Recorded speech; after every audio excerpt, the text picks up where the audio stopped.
How have you found today, man? Oh, it's great. It's always good. I think I've just missed one of them that I couldn't be at. All the others, it's patriots coming together. And as I said when I spoke, this is family.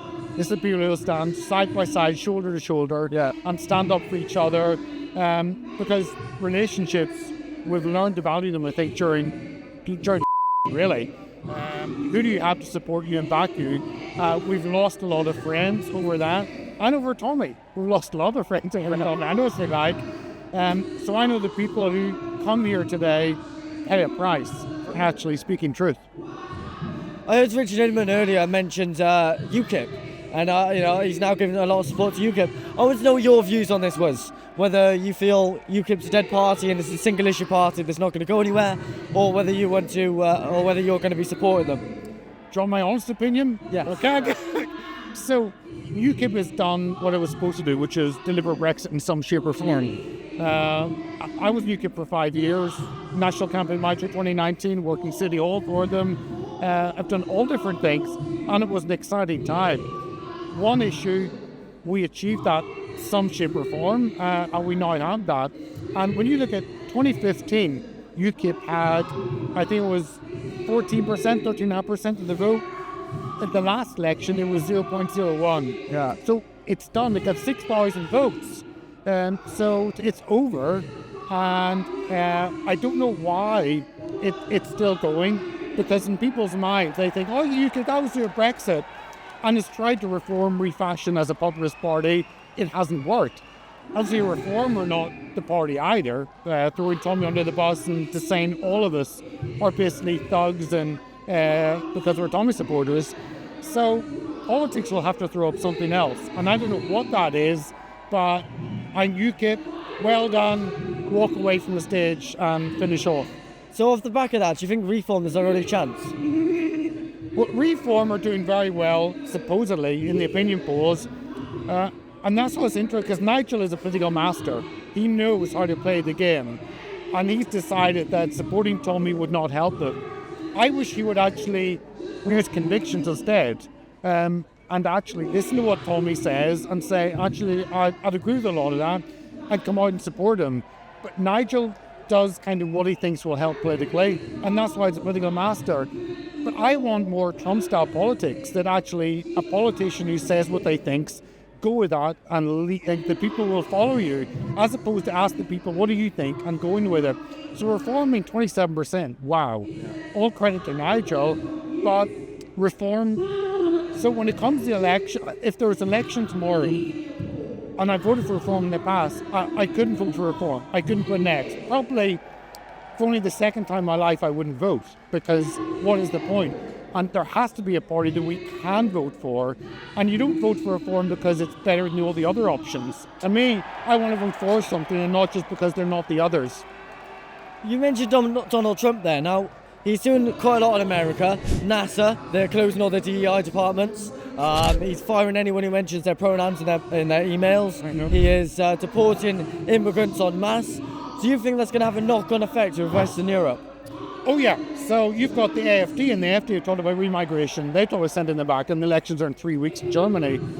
You've got the Freedom Party in Austria that are now being asked to form a government because they won the election a couple of months ago. And you've got Meloni suddenly getting a backbone because of Trump. We all thought she was the great saviour of Italy.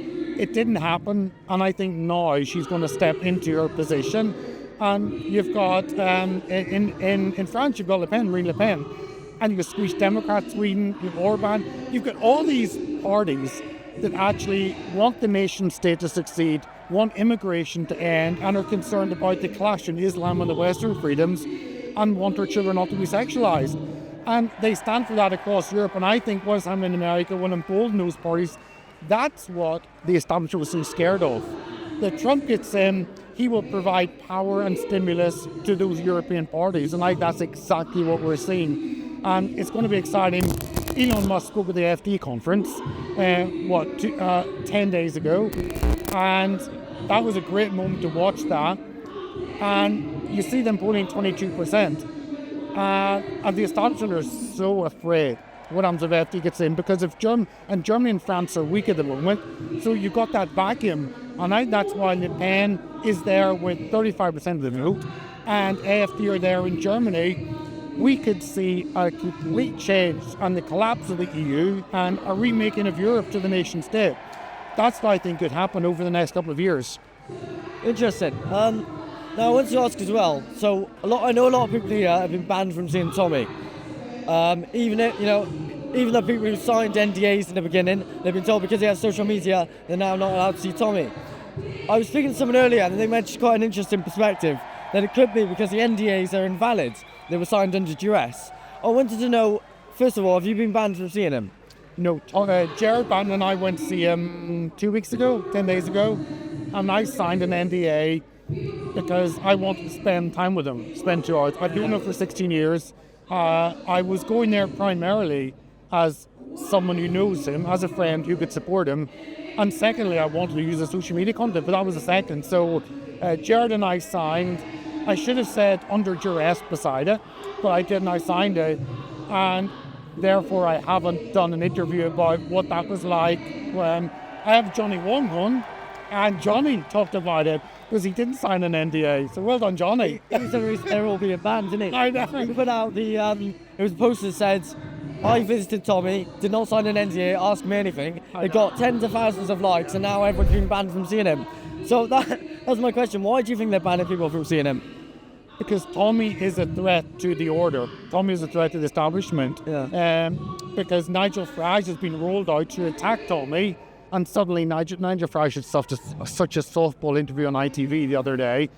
And of course he rolled out attacking Tommy, and he has been used as a pawn by the political system. How controlled he is, I don't know, but he's been used as a pawn. And the state fear this. They fear the huge support that Tommy has. And they're worried the implications. And as Tommy draws people in, my last interview was with Dan Wooten, who went to visit him, and Dan has been supported Tommy. You've got a lot of people who've come over and seen the treatment Tommy's got and support Tommy, and that's exciting. And the more that happens, the more fearful they come, and the more they want to stop people. But the more they attack Tommy, the bigger he becomes. First January, Elon Musk sent free Tommy Robinson. That must have blown their heads off, and I can imagine the conversations here. So bring it on. Yeah. Yeah. Thank you so much for talking to me, man.